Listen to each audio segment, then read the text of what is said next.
News insight के साथ मैं हूं आमिर ज़िया। तो जनाब, ये खुला राज है कि हुकूमत आला अदलिया के कई फैसलों से नाखुश है। ये भी कोई ढकी छुपी बात नहीं कि अब हुकूमत कोशा है कि किसी तरह इन फैसलों पर अमल दरामद को रोक सके। इस हदफ के असूल के लिए तरह तरह के जतन किए जा रहे हैं। क्योंकि हुकूमत बज़ाहिर इस बात से इनकारी है, लेकिन हर तरफ शोर है कि हुकूमत आइन में तरमीम करने जा रही है, जिसका मकसद आला अदलिया के पर काटना है। अगरचे वज़ीर कानून जो हैं वो जुडिशल पैकेज की खबरों को फाहे करार दे रहे हैं, लेकिन जब कौमी असम्बली के नए इजलास का एजेंडा सामने आया तो उसमें मुख्तलिफ अरकान की तरफ से ऐसी आइनी शिकों में तरमीम भी शामिल थी जिनका ताल्लुक बराह रास्त आला अदलिया से है। हैरत अंगेज बात यह है कि आइन की मुख्तलिफ शिकों में 8 के करीब तरमीम के सबसे ज़्यादा बिल्स जो हैं जमीयत उलमा इस्लाम के रुकन कौमी असम्बली नूर आलम साहब ने पेश करने थे। ये तमाम तरमीम भी अदलिया से मुताल्लिक थीं। इस माहौल में सदर आसिफ अली जरदारी साहब और मौलाना फजल रहमान साहब की मुलाकात का पस मंज़र भी शामिल था। इससे कबल जमीयत उलमा इस्लाम ने यह ऐलान किया हुआ है कि वो पार्लियामेंट में PTI के साथ मशावरत में शामिल होगी, मगर नूर आलम साहब की जानिब से ऐसी तरमीम का बिल पेश करना बहुत ही मानी खेज है, जिसकी सबसे शदीद मुखालफत PTI कर रही है। साबिक़ वज़ीर आज़म इमरान खान पहले ही ये ऐलान कर चुके हैं कि अगर चीफ जस्टिस के ओहदे की मियाद में तोसी की कोशिश की गई तो उनकी जमात जो है वो एहतजाजी मुजाहरे करेगी। कौमी असम्बली का इजलास जुम्मे तक मुलतवी हो गया है और इसमें कोई बिल जो है पेश नहीं किया गया, लेकिन अदलिया के इख्तियारात कम करने की हुकूमती ख्वाहिश जो है वो छुपाए नहीं छुप रही। ज़राए से ऐसी खबरें आ रही हैं कि हुकूमत सुप्रीम कोर्ट के जजेस की तादाद बढ़ाकर 23 करना चाहती है। इसी तरह ये तरमीम भी मुतवक्को है कि जी नज़रसानी की अपील इससे बड़ा बेंच सुनने का मजाज होगा। साथ साथ ये तरमीम भी की जाएगी कि आइन में तरमीम का इतलाक माजी के फैसलों पर भी होगा। इन तीनों तरमीम का निशाना बज़ाहिर मखसूस नशिस्तों पर आने वाला अदालती फैसला है, जिस पर नज़रसानी अपील दायर हो चुकी है और मज़ीद जजेस को बेंच में शामिल करके इस फैसले में तब्दील कराना मकसूद है। इस ख्वाहिश में न सिर्फ सुप्रीम कोर्ट के मुतालिक आइनी तरमीम शामिल है, बल्कि हाई कोर्ट के मुतालिक भी तरमीमी बिल शामिल है। जब से सुप्रीम कोर्ट ने मखसूस नशिस्तों के केस का फैसला दिया है, उस वक्त से हुकूमत ने पार्लियामेंट में अपनी अददी अक्सरियत को इस्तेमाल करना शुरू कर दिया है। पहले मखसूस नशिस्तों के मुतालिक एक ऐसी कानून साजी की गई जिसका मकसद सुप्रीम कोर्ट के फैसलों को बेअसर करना था। अब आइनी तरमीम के लिए बेकरारी छलक रही है, लेकिन क्या सादा अक्सरियत से हुकूमत आला अदलिया के हवाले से ऐसी कानून साजी कर सकेगी जो खेल के असूलों को बदल दे? बहुत से आइनी माहिरीन की नज़र में 2/3 अक्सरियत के बिना हुकूमत ऐसा नहीं कर सकती, और अगर वो ज़ेली कानून साजी के ज़रिए ऐसी कोशिश करती है तो उससे न सिर्फ हुकूमत बमुकाबला अदलिया आ जाएगी, बल्कि पाकिस्तान की पेचीदा सियासी सूरत हाल जो है मज़ीद पेचीदा हो जाएगी। क्या पाकिस्तान इस महाज आराई का मुतहम्मिल हो सकता है? क्या शख्सी, ख़ानदानी और महदूद सियासी अहदाफ के हसूल के लिए आइन की शक्ल जो है मज़ीद बिगाड़ी जा सकती है? माजी बहुत रोशन नहीं। 1997 में भी नवाज शरीफ साहब ने अमीरुल मोमिनीन बनने के लिए आइनी तरमीम करने और तमाम इख्तियारात अपनी ज़ात में समो लेने की कोशिश की थी। अब एक बार फिर इंतज़ामिया को जमहूरियत के बाकी 2 इदारों पर बालादस्त बनाने की कोशिश हो रही है। क्या खेल के असूल बदलना इतना ही आसान है? बात करते हैं मारूफ कानूनदा बाबर रवान साहब से। साबिक़ वफाकी वज़ीर हैं, पाकिस्तान तहरीक इंसाफ के सीनियर रहनुमा हैं, मुसन्निफ़ हैं और मीडिया की शख्सियत भी। बाबर साहब, बहुत शुक्रिया हमारे लिए वक्त निकालने का। आसान सवाल से शुरू करते हैं, क्या हुकूमत किसी भी किस्म का जुडिशल पैकेज जो है वो सादा अक्सरियत के ज़रिए मंजूर करवा सकेगी? एब्सोल्युटली नॉट, बिल्कुल नहीं मंजूर करवा सकती, और उसके सबब कोई मेरी ख्वाहिश या मेरी ओपिनियन नहीं है, बल्कि आइन का आर्टिकल 238 है और उसके साथ 239 है। एक 238 और दूसरा 239। वो दोनों ये कहते हैं कि जो 3 तरीके वो बताते हैं। एक ये है कि पार्लियामेंट के अंदर जो कॉन्स्टिट्यूशनल अमेंडमेंट किसी किस्म की, आपको याद है ज़ियाउल हक साहब का नाम आ गया, वो निकालने के लिए 30 साल लग गए थे। वो आइनी अमेंडमेंट करनी पड़ी हमें 18वीं आइनी तरमीम के ज़रिए से। तो पहला ये है कि वो आइन के बगैर कोई दूसरा तरीका नहीं है। दूसरा उसमें लिखा हुआ है कि आइन अमेंड होगा, दोनों हाउसेज अलग-अलग वो बिल जाएगा, 2/3 मेजॉरिटी जॉइंट सेशन की नहीं चाहिए। तीसरी बात यह है, और चौथी बात यह है कि इस पूरे निज़ाम के पास 2/3 मेजॉरिटी नहीं है। अगर हमारी सीटें हमें वापस मिलती हैं तो फिर हमारे पास 2/3 मेजॉरिटी होगी। इस गवर्नमेंट के पास तो सिंपल मेजॉरिटी भी नहीं है।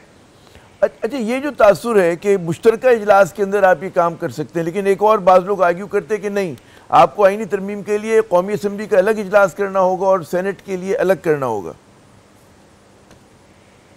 जी बिल्कुल, आप ठीक कह रहे हैं, और मैंने यही कहा है कि 2 हाउसेज हैं हमारे, बाइकैमरल सिस्टम है। एक ऐवान बाला है सेनेट ऑफ पाकिस्तान और दूसरा नेशनल असम्बली, और दोनों में अलग अलग से बिल जाएगा और दोनों जगह अलग अलग अक्सरियत प्रूव करनी पड़ेगी और दोनों जगह अलग अलग रूल्स बने हुए जो ये कहते हैं कि हर शिक और हर लफ्ज के ऊपर जो हाँ वाले हैं पहले वो उठेंगे और फिर जो ना वाले हैं वो उठेंगे और गिनती जो है बाकी तो वॉइस पे होता है ना, एज नाइज, उस पे नहीं होगा।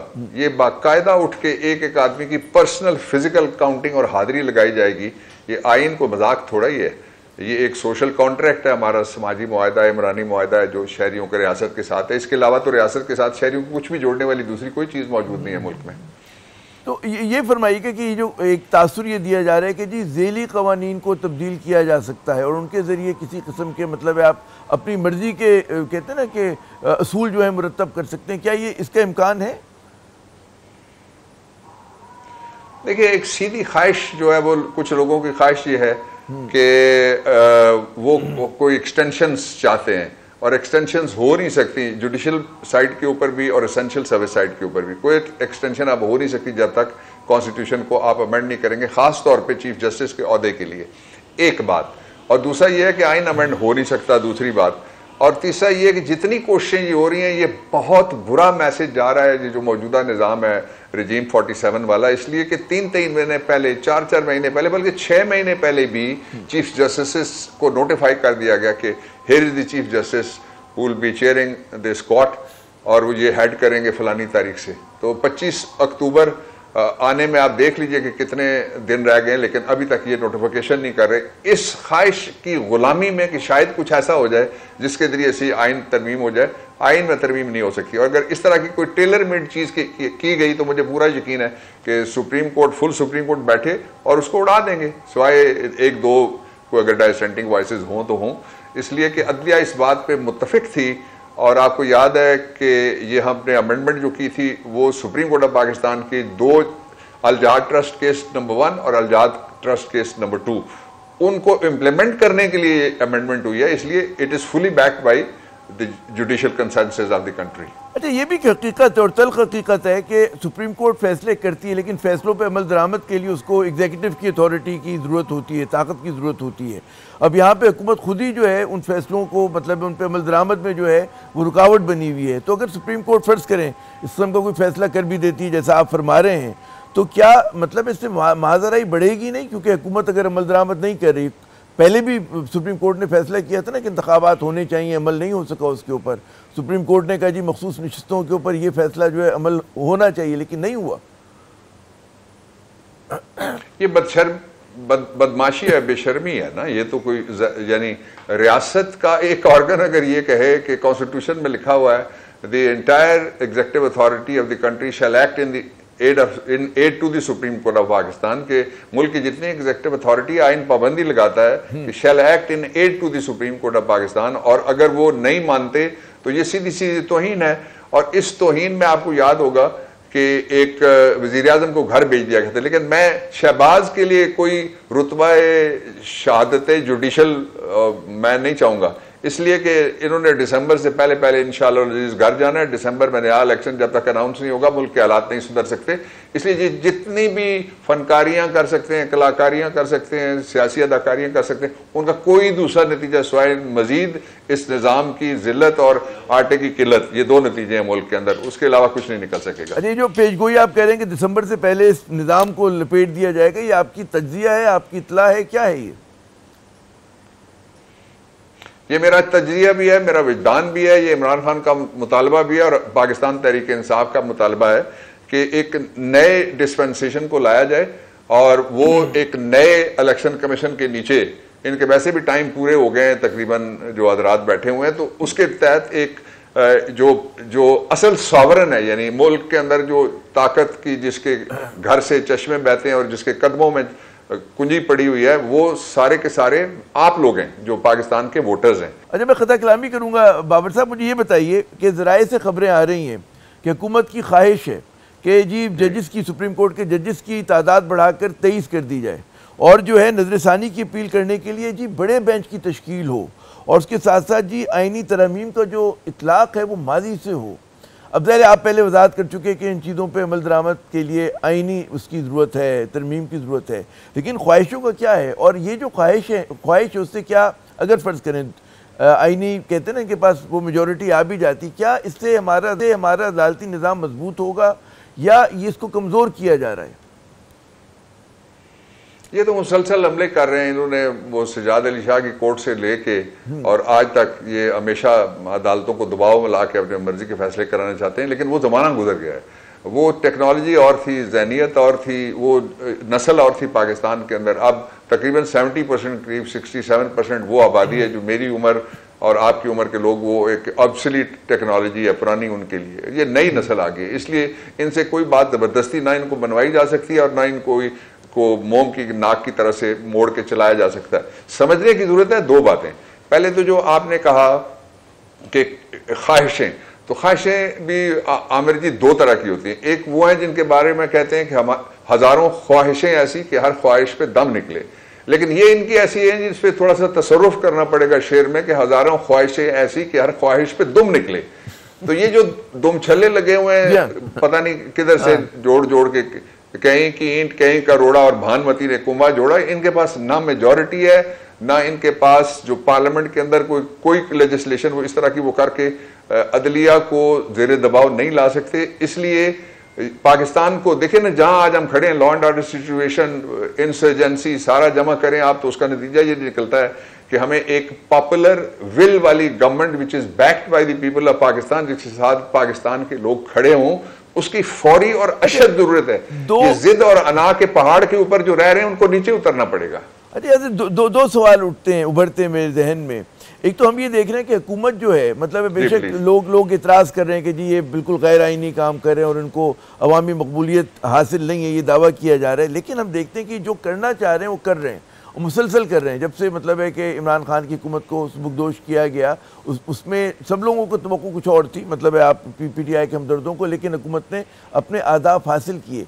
तो वो चीज़ तो हकीकत है कि मतलब है रोका नहीं जा पा रहे हैं इनको। और दूसरी बात ये जो मतलब है कि जो हुकूमत इल्ज़ाम लगा रही है कि जी अदालत का काम जो है आइन की तशरीह करना है, वो तो इल्ज़ाम भी लगा रहे हैं कि जो आला अदलिया है वो आइन को रीराइट कर रही है। जी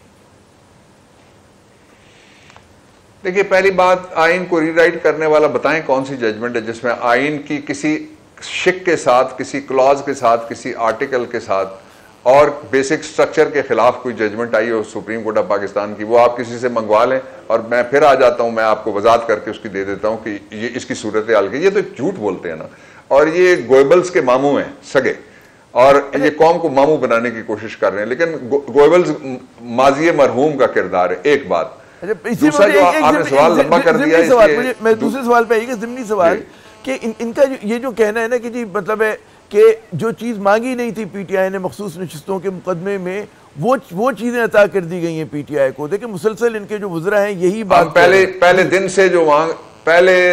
दिन से जो हम मांग रहे थे वो हमें पेशावर हाई कोर्ट से मिला था, सुप्रीम कोर्ट के एक बेंच ने वो हमें नहीं दिया। ये तो बिल्कुल ही खिलाफ वाकया, ये तो यावा गोई है, यानी ये इसको गुफ्तगू भी नहीं कहा जा सकता, ये दरोग गोई है।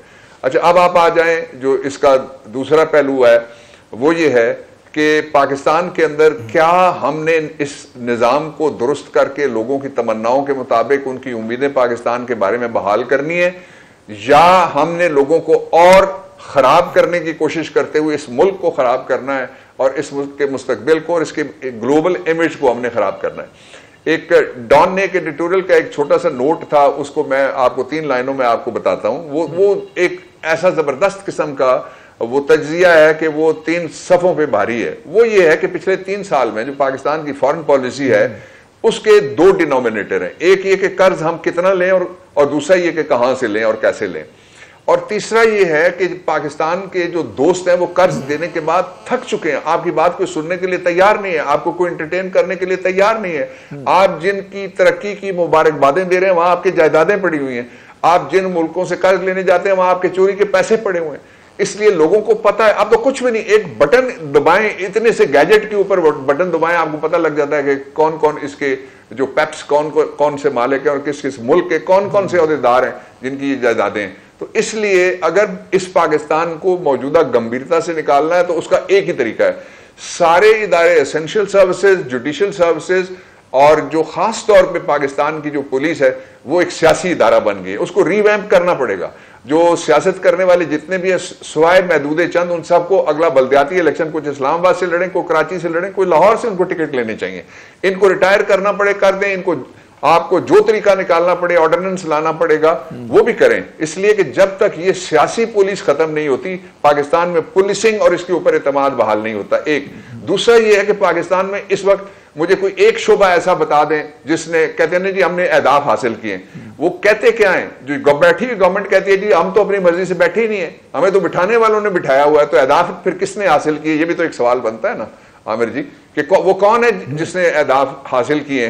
क्या अहदाफ हासिल किए? यानी पाकिस्तान की तरक्की का हदफ कोई हासिल हुआ है? एक इशारिया मुझे बता दें, ज़राअत दुरुस्त होगी मुझे बता दें, चैम्बर ऑफ कॉमर्स वाले राजी हैं मुझे बता दें, गौर एजाज से लिए छोड़ दीजिए, वो भी इनके मिनिस्टर भी रहे हुए हैं, कि आप किसी और को पकड़ लीजिए। स्मॉल ट्रेडर्स को राजी है, कोई मीडियम ट्रेडर इनके ऊपर कोई राजी है, कोई जो बिल्डर्स हैं वो राजी हैं, कोई शोबा ऐसा बता दें जो चल रहा हो, कोई इंडस्ट्री ऐसी बता दें जो चल रही हो, कोई एक्सपोर्ट ऐसी बता दें जो जिसने कमाल करके रख दिया। वो शिकायत बिल्कुल पाकिस्तान को जी मुकम्मल करने बात जी, मैं आखिरी जुम्मा कहता हूं, जिस पाकिस्तान को जिस तरह की तबाही के गड्ढे में धकेला गया है रिजीम चेंज के बाद से आज तक, वो स्पाइरल उसका इफेक्ट आ रहा है, वो स्नोबॉल बन गया है, वो रुकेगा नहीं जब तक आप अपनी सोच नहीं बदलेंगे और उस सोच के मुताबिक पाकिस्तान का निजाम पाकिस्तान के मुंतखब लोगों को, जिनको भी वो मुंतखब करते हैं, उनके हवाले नहीं करेंगे। ये तो बहुत अहम बात की आपने कि जो लोग हैं वो नहीं चला सकेंगे। सोच बदलना बहुत जरूरी है। लेकिन मैं चाहूंगा, क्योंकि आप आईनी माहिर हैं, मारूफ कानूनदा हैं,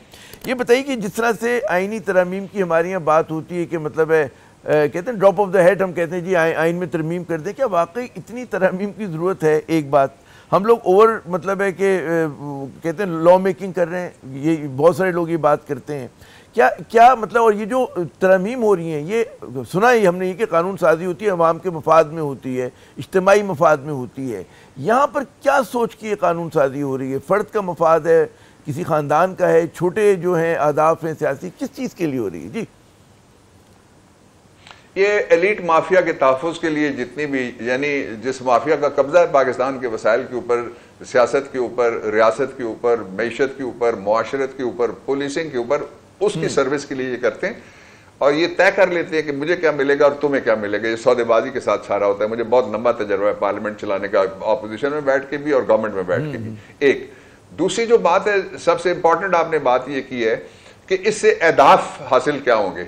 देखिए, इसको कानून में और आइन में इसके लिए जो उस हमारी दुनिया, उसमें एक लफ्ज़ इस्तेमाल होता है टेलर मेड, कि हम आपका पहले साइज लें और आपके लिए हम एक कानून बनाएं कि आपके वो खिलाफ हम इस्तेमाल करेंगे। ये टेलर मेड कवानीन है कि फलां पार्टी के खिलाफ, फलां शख्स के खिलाफ, फलां तबके के खिलाफ और फलां जगह पे हम धांधली मजीद करने के लिए ये कानून बना रहे। इसको कानून साजी नहीं कहते।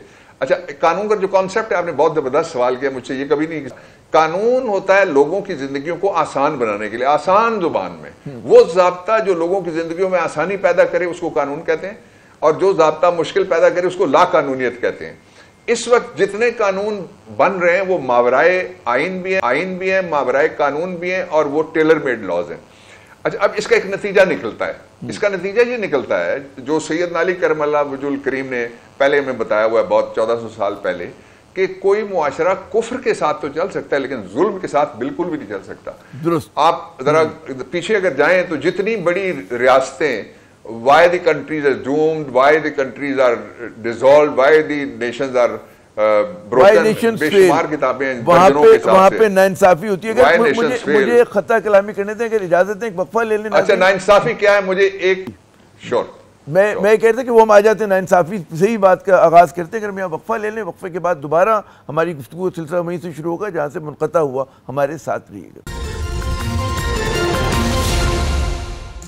नाज़रीन, प्रोग्राम में एक मरतबा फिर खुश आमदेद। हमारे इस सेगमेंट के खुसूसी मेहमान हैं मोहतरम बाबर अवान साहब, और इनसे वक्फे से पहले हम कुछ बात कर रहे थे कि जो कानून साजी जो होती है उसकी स्पिरिट क्या होती है, उसकी रूह क्या होती है।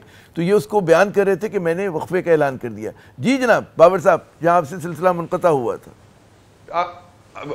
जी आमिर, कानून लोगों की जिंदगियों को आसान बनाने के लिए जो ज़ाब्ता बनाया जाता है उसको कहते हैं कानून। जो लोगों की जिंदगियों में मुश्किलात पैदा करे उसको कहते हैं लाकानूनियत। और जो आइन से मुतसादम कानून हो, यानी आइनी हुकूक जो आपको दिए हुए हैं कि आमिर बोलेंगे, इनको हम हटाएंगे नहीं, अब अरशद शरीफ साफत करता रहेगा, साबिर शाकिर बोलता रहेगा, बाबर अवान वकालत करता रहेगा, और अगर इस सब पे पाबंदी लगानी है तो फिर ये मावराए आइन हो जाएगा, सब पे पाबंदी जब भी लगेगी। एक जो दूसरा कानून का मतलब ये होता है कि पब्लिक के वेलफेयर के लिए कानून बनाए जाएं। जितनी भी कामयाब रियासतें दुनिया में, ये मॉडल है सारे, अब तो आप गूगल करें 1 मिनट में आपको मिल जाएगा, वो सारी की सारी वेलफेयर स्टेट्स हैं। वहां 3 चीजों पे तवज्जो दी जाती है, एक इंसानी हुकूक, दूसरा सिविल राइट्स, और तीसरा लोगों की वेलफेयर। यानी कोई दूध महंगा नहीं होने देता, ये दूध का ऐलान करते हैं, वो स्कीम ही वापस ले लेते हैं, कहते हैं जी हमने ये 40,000 रुपए और लगाने, मुझे बड़े ने मांग लिए।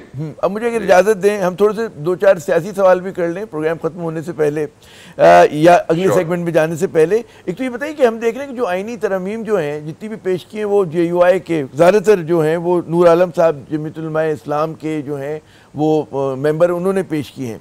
क्या PTI को JUI पे एतमाद है? आप लोग जो उनसे मतलब है कुछ रोमांस भी हो रहा है, कुछ फ्लर्ट भी हो रहा है, मुलाकातें हो रही हैं, किस हद तक एतमाद है आपको इस जमात के ऊपर? मेरा नहीं ख्याल कि कोई रोमांस चल रहा है, वो गुफ्तगू सिर्फ एक सिंगल नुक्ते पे थी कि जमहूरियत की बहाली के लिए, नए इलेक्शन के लिए वो गुफ्तगू थी। बाकी मैंने खुद इमरान खान से पूछा था, इसलिए कि हमारे लोग कुछ बहुत वर्कर्स जो हैं वो नाराज भी हैं एक दूसरे से, और वो आते भी नहीं है इस बात पे कि हम इनके साथ कोई इत्तेहाद हो। तो मैंने खुद पूछा था उनसे कोई 1.5 हफ्ता पहले, 2 हफ्ते पहले। अच्छा। तो उन्होंने कहा था अलायंस हम बिल्कुल भी नहीं करेंगे। ये तो मैं आपको अथॉरिटी से बता रहा हूँ, जमीयत उलमा इस्लाम से इत्तेहाद नहीं करेंगे, किसी से भी नहीं करेंगे, किसी से भी नहीं करेंगे। नहीं, बाकी जो हमारे एलाइज हैं उनके साथ हम करेंगे, लाइक माइंडेड और कोई होगा उसके साथ भी करेंगे। लेकिन मौलाना साहब की सियासत आपको पता ही है कि मैं इस पे मजीद तबसरा नहीं करना चाहता, लेकिन उनको पॉलिटिकल अलायंस वो मांगते थे जो उनको नहीं मिला। अच्छा, और इसमें जमात इस्लामी जो है वो भी इस वक्त काफ़ी हुकूमत मुखालफत कर रही है। क्या आप समझते हैं कि वहाँ पे गुंजाइश पैदा हो सकती है कि वो जो एक ब्रॉड बेस अलायंस हुकूमत को काउंटर करने के लिए?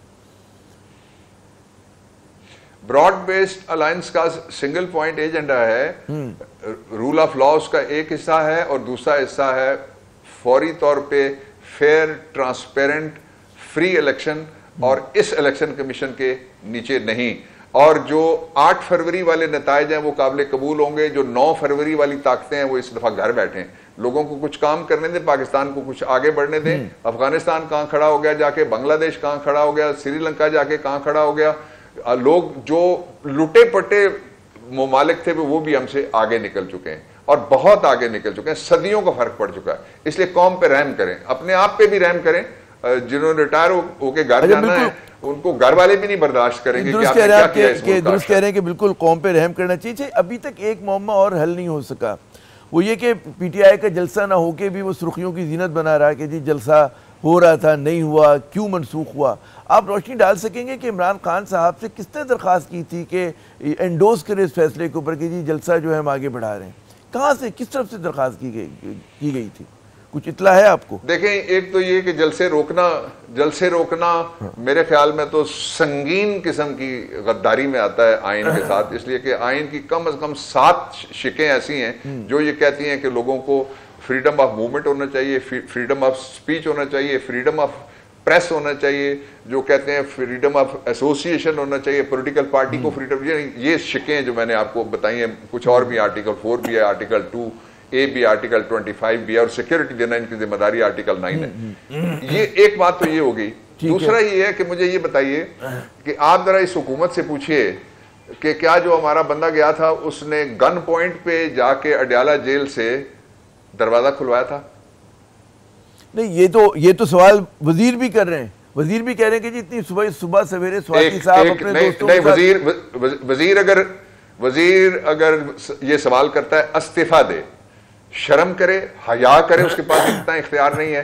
वो जो इनकी खातून बैठी हुई है, चीफ मिनिस्टर जो अपनी सीट हार के बैठी हुई है, वो कहती हैं पंजाब मेरा है, हम एक हुक्मरान खानदान है। तो चाबी छीनी थी किसी ने क्या जेलर से?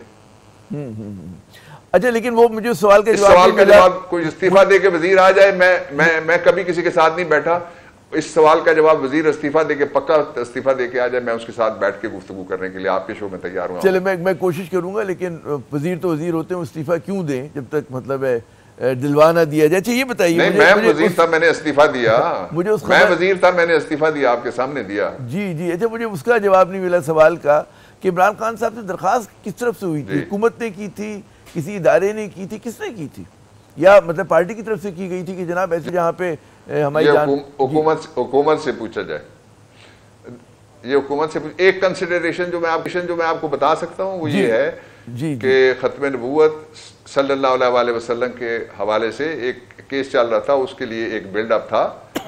तो हम एक एहतराम हमारे जहन में, वो जाहिर है आपको याद है इमरान खान से ज़्यादा कौन बोला है आलमी फोरम्स पे रसूलुल्लाह सल्लल्लाहु अलैहि वसल्लम और इस्लामोफोबिया के हवाले से जो प्रोपेगेंडा किया जाता है इस्लाम के खिलाफ, उस पर उन्होंने कहा कि नबी करीम सल्लल्लाहु अलैहि वसल्लम हमारे दिल में रहते हैं, जब कोई उन पर रकीक हमला करता है तो हमारे दिल में दर्द उठता है। आलम इस्लाम के लिए वो बोले, तो इसलिए बाकी जो है वो जो इस्तीफा दे के आएगा वजीर, उसके साथ मैं बात कर लूँगा आपके सामने। चले, हम कोशिश करते हैं कि आपको और वजीर को एक दूसरे के मद्दे मुकाबिल करें। अगर बहुत बहुत शुक्रिया बाबर अवान साहब, आपने अपना कीमती वक्त दिया।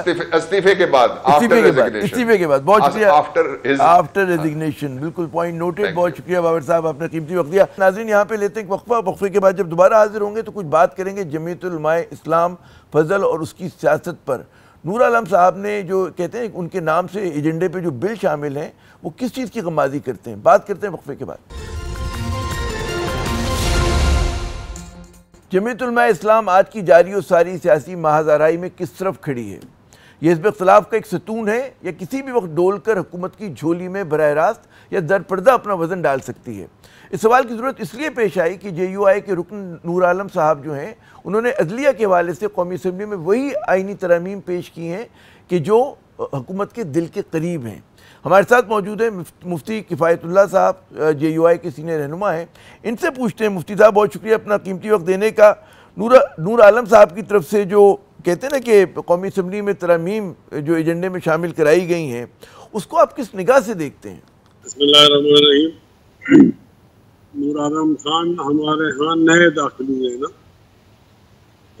तो उनकी बात को पार्टी की बात न समझी जाए, ना समझी जाए। हमारा जो मौक़िफ़ है हम एक्सटेंशन के उसूली तौर पर हक में नहीं है। हमारा ये ख्याल है कि जो आदमी अपनी मुद्दत मुलाजिमत पूरी कर लेता है तो उसको छुट्टी करनी चाहिए, इसलिए कि अगला आदमी भी इतना ही ज़्यादा अहमियत रखता है जितना कि पहले मौजूद शख्स अहमियत रखता है।